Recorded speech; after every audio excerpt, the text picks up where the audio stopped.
Hello friends, എല്ലാവർക്കും emerald PSCയുടെ പുതിയൊരു വീഡിയോയിലോട്ട് സ്വാഗതം. അപ്പോൾ ഇന്ന് നമ്മൾ നോക്കാൻ പോകുന്നത് കഴിഞ്ഞ ദിവസം നടന്ന അറ്റൻഡർ എക്സാമിൻ്റെ CA ക്വസ്റ്റ്യൻസ് ആണ്. ഫസ്റ്റ് ക്വസ്റ്റ്യൻ: കാശ്മീരിലെ പഹൽഗാമിൽ തീവ്രവാദികൾ നടത്തിയ ആക്രമണത്തിന് എതിരായി ഇന്ത്യൻ സൈന്യം നടത്തിയ military operation Sindoor. Russia Ukraine സംഘർഷത്തിൽ കുടുങ്ങിപ്പോയ ഇന്ത്യക്കാരെ നാട്ടിലെത്തിക്കാൻ വേണ്ടി കേന്ദ്ര സർക്കാർ ആരംഭിച്ച ദൗത്യം ഓപ്പറേഷൻ ഗംഗ. ശുചിത്വമുള്ളതും സംരക്ഷിതവുമായ ഭക്ഷണ വിതരണം ഉറപ്പാക്കുന്ന സംരംഭം സുഭോജനം. വൃക്ക രോഗികൾക്ക് സൗജന്യ ഡയാലിസിസ് ചികിത്സ ലഭ്യമാക്കുന്ന സംരംഭം ആശ്വാസ്. 2023 ദാദാസാഹിബ് ഫാൽക്കെ പുരസ്കാരം ലഭിച്ചതാർക്ക്? മോഹൻലാൽ.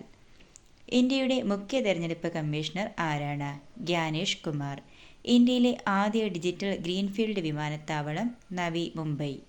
ആദ്യ ബ്രിക്സ് യുവജനോത്സവത്തിൻ്റെ വേദി റഷ്യ. 2025 അധ്യയന വർഷത്തെ സ്കൂൾ ഒളിമ്പിക്സിൻ്റെ ബ്രാൻഡ് അംബാസിഡർ സഞ്ജു സാംസൺ. നീർച്ചാലുകളുടെ വീണ്ടെടുപ്പ് ലക്ഷ്യമിടുന്ന ജനകീയ പദ്ധതി ഇനി ഞാൻ ഒഴുകട്ടെ.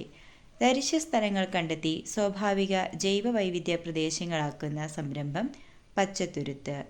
2024 T20 world cup man of the match and man of the series Jasprit Bumrah and Virat Kohli. Mundakkai Chooralmala ഉരുൾപൊട്ടൽ ദുരന്തത്തെ തുടർന്ന് പ്രതിസന്ധിയിലായ വയനാട് ടൂറിസത്തെ തിരികെ പിടിക്കാൻ ടൂറിസം വകുപ്പ് ആരംഭിച്ച ക്യാമ്പയിൻ്റെ പേര് എൻ്റെ കേരളം എന്നും സുന്ദരം.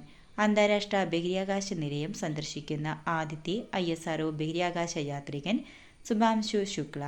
2025 ICC വനിതാ ലോകകപ്പിൽ ഇന്ത്യൻ വനിതാ ക്രിക്കറ്റ് ടീമിൻ്റെ ക്യാപ്റ്റൻ ഹർമൻപ്രീത് കൗർ.